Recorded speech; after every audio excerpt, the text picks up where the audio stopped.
നെല്ലിക്കാട്ട് ശ്രീ ഗുളികൻ ദേവസ്ഥാനം ഗുളികൻ തെയ്യംകെട്ട് മഹോത്സവത്തിന് ഭക്തിയുടെ നിറവിൽ സമാപനമായി.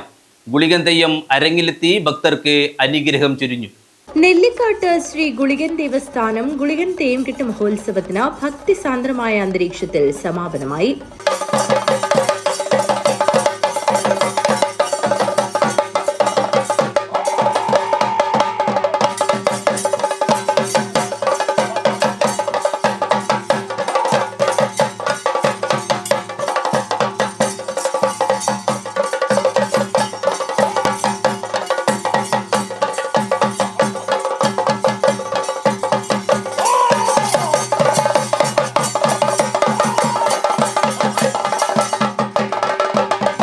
രാവിലെ 6 മണിക്ക് ഗണപതി ഹോമം ഭക്തിയുടെ നിറവിൽ നടന്നു.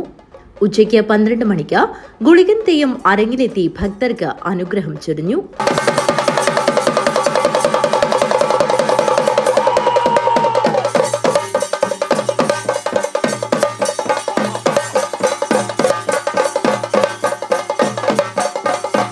നിരവധി ഭക്തജനങ്ങളാണ് നെല്ലിക്കാട്ട് ശ്രീ ഗുളികൻ ദേവസ്ഥാനം ഗുളികൻ തെയ്യംകെട്ട് മഹോത്സവം ദർശിക്കാനായി എത്തിയത്. News bureau, Kanhangad.